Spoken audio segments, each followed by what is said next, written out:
Então, para o esforço cortante, cada ponto analisado vai existir dois valores de esforço cortante. Um antes da aplicação da carga e outro imediatamente após a aplicação da carga.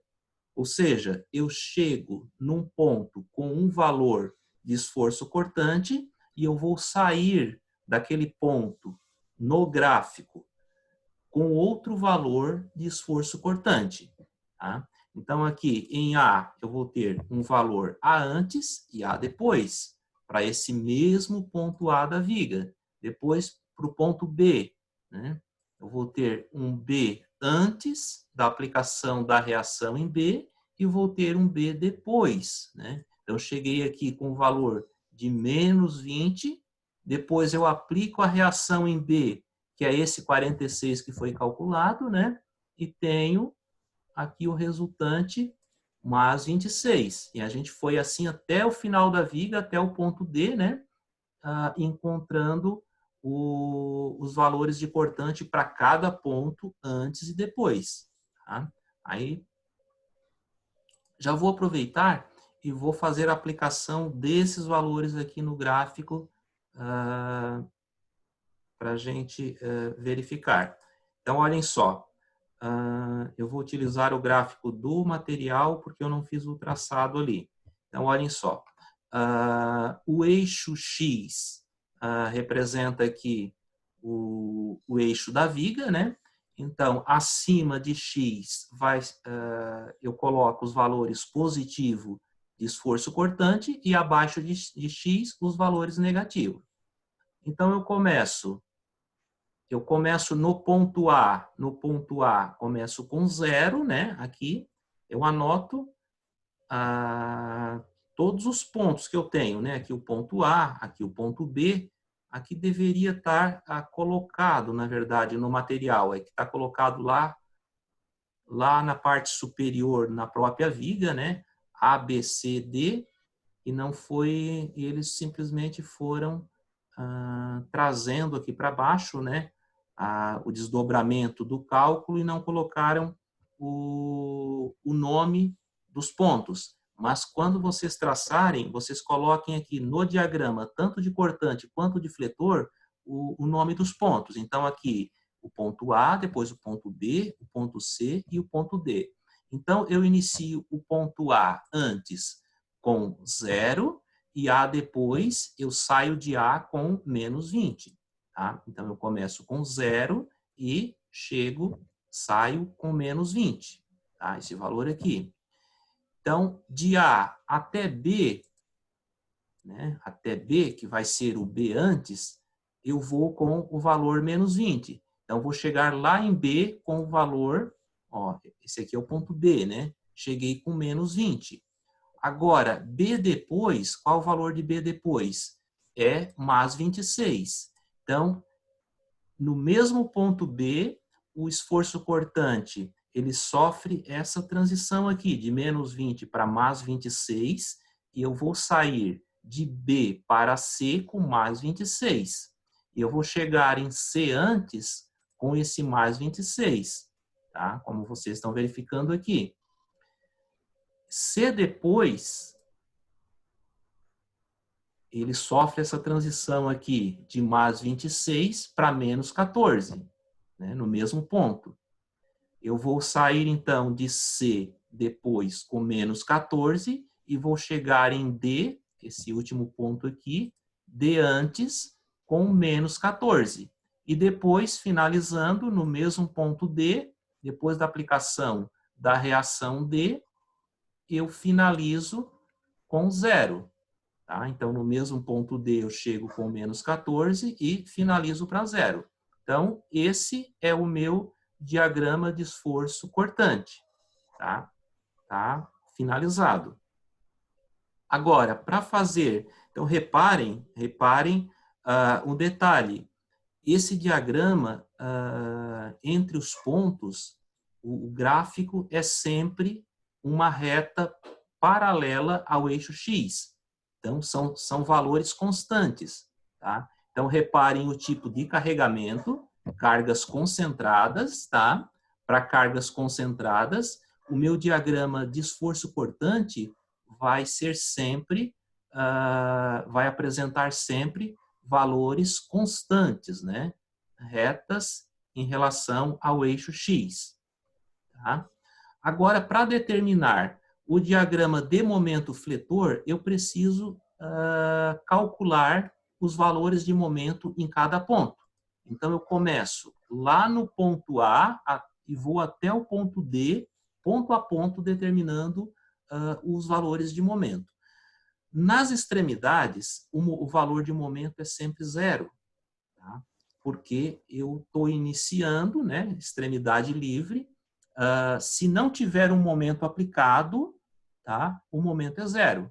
Pode ser que tenha um momento externo sendo aplicado na extremidade. Aí o ponto já tem um momento, já inicia com o momento. Se não for o caso, extremidade sempre valor zero. Então, MA, só representei aqui a convenção positiva do momento, mas o valor é zero. Agora, MB. Então, eu estou indo de A para B, esquerda para direita. A minha convenção positiva é horária. Então, o momento em B vai ser essa carga, momento é força vezes distância. Então, essa carga vezes a distância até B, 20 vezes 2,5. Qual vai ser o sinal? Como 20 tende a fazer um giro anti-horário em relação a B, e o meu sentido positivo é horário, então recebe sinal negativo. Então, menos 20 vezes 2,5, o momento em B é de menos 50 kN. Agora, no próximo ponto C, né, eu inicio sempre do começo, tá, para calcular em cada ponto. Eu vou avançando os pontos, mas eu volto sempre para o início.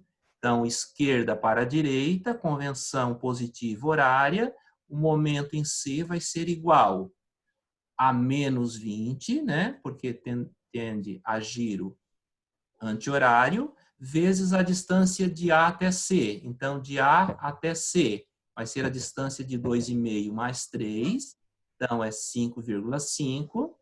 Depois, a reação RB em relação a C tende a fazer um giro horário, né?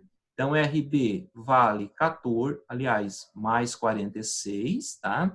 Então, giro horário é positivo, então vai ser mais 46 vezes a distância BC, que é 3, né? Essa distância BC, tá? Então, não tenho mais nenhuma carga até C. Fazendo esse cálculo, vai ser igual a mais 28 kN momento em C. O último ponto é o ponto em D. Então, eu posso calcular de A para D, aplicando a carga 20, a reação RB de 46, e aplicando a carga de 40, que eu vou ter o valor de zero. Mas como eu sei que é uma extremidade e não tem momento aplicado, eu sei que necessariamente vai ser igual a zero. Então, eu simplesmente posso anotar que o momento em D é zero. Agora, eu vou pegar esses valores e vou transferir para o nosso gráfico. Então, novamente, aqui deveria constar, né? Como já falei,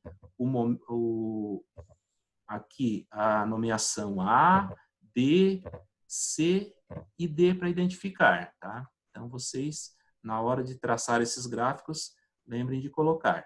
Então, eu inicio em A com qual valor de momento? Momento 0 para A.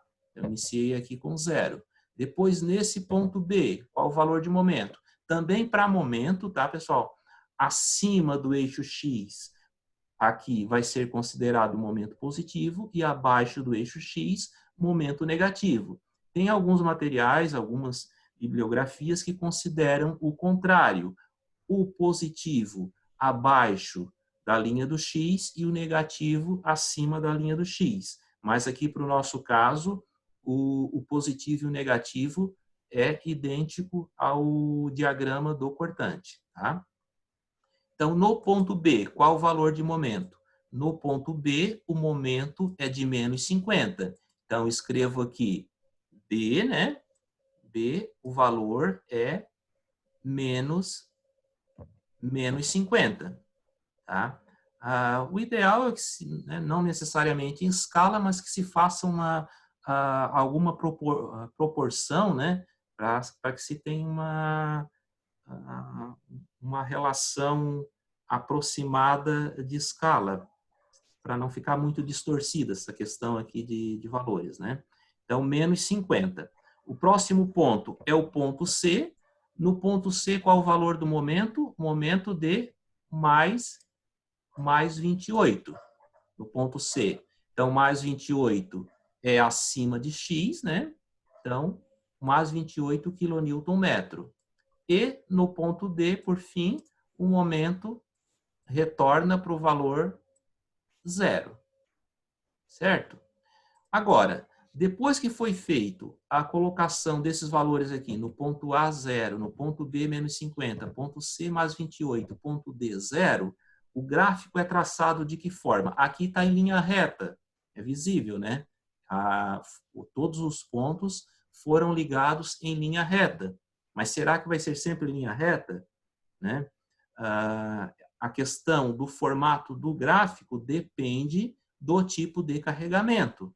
Tá? Então, relembrando, depende do carregamento. Quando o carregamento é concentrado, né, o meu diagrama de fletor vai ser sempre linha reta. Tá? Então, se o cortante é constante, o fletor é uma linha reta inclinada. Tá? Se o cortante for uma linha reta, aliás, uma linha inclinada, como vai ter alguns casos, então o cortante, o fletor vai ser uma parábola. Tá? Finalizou? Ainda não. Porque o enunciado ele pede o traçado dos diagramas, já foi feito. E, por fim, a determinação da máxima tensão provocada pelo momento fletor. Então, se eu quero, olhem só, pessoal, se eu quero a máxima tensão provocada pelo momento fletor, o que eu preciso fazer? Eu preciso vir aqui no diagrama de fletor e ver qual o máximo valor de fletor, isso em módulo, tá? Independente de sinal, qual o máximo valor de fletor para mim entrar na fórmula do sigma e calcular a máxima tensão. Então, pelo gráfico, qual o maior valor de momento vocês têm? Vocês têm dois valores, né? Dois valores maiores aqui, o menos 50 e o mais 28.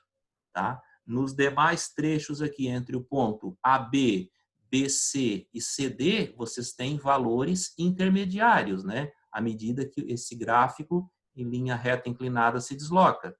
Vocês têm valores intermediários, mas os extremos são menos 50 e mais 28, então o máximo em módulo é o menos 50. Então, aqui no problema, vocês vão ter aqui o cálculo da tensão máxima, né? Então, aqui, sigma m é igual a momento vezes o Czinho sobre a inércia. Aqui, para não calcular a inércia, tem também essa fórmula de que a tensão ou sigma máximo é o módulo do momento dividido pelo W, né? O W que é o módulo de resistência, tá? Então, o W da seção transversal é igual a 1/6 da base vezes a altura ao quadrado. Então, a seção transversal tem ali no enunciado, né? É 80 por 250. Então, pegando esses valores em metro, vocês têm aqui 1/6 de 80 em metro, 0,080, que multiplica 250 milímetros em metro, 0,250 ao quadrado. Então, resolvendo essa expressão, vocês têm o valor de W de 833,33 vezes 10 na menos 6 metro cúbico. Tá? Então, o W é dado em metro cúbico. Então, trazendo esse valor aqui para o denominador, né? Aplicando o valor do momento em módulo, que foi de 50, tá? Fazendo essa divisão, vocês têm o valor máximo da tensão.